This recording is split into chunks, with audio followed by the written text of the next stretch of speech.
juillet 1870, la France déclara la guerre à la Prusse. Aucune de nos villes voisines de la frontière allemande ne possédait l'armement convenable. Les canons nouveaux y étaient rares. Il en était de même pour les vivres et les munitions, les approvisionnements de toutes sortes.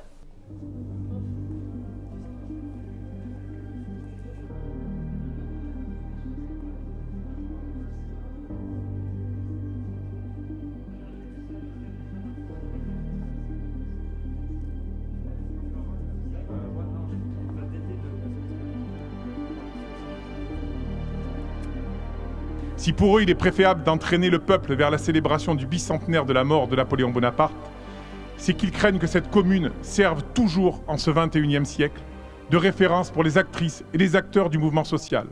C'est révolutionnaire pour l'époque que des femmes se sentent légitimes à prendre la parole, à intervenir dans les clubs, à se sentir vraiment dans la confiance qu'elles peuvent aussi discuter, décider, proposer, espérer, imaginer.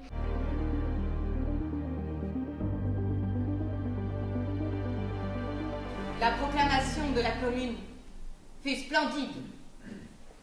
L'après-midi du 28 mars, le peuple de Paris, qui le 26 avait élu sa commune, inaugura son entrée à l'hôtel de ville.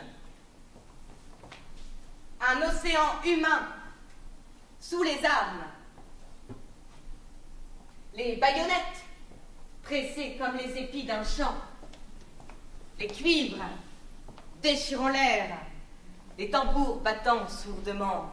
Et entre tous, l'inimitable frappement des deux grands tambours de Montmartre. Les premiers décrets de la Commune avaient été, entre autres,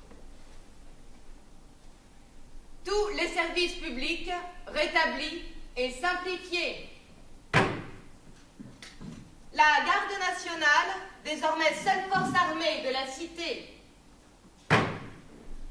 L'abolition du budget des cultes et de la conscription, le service militaire.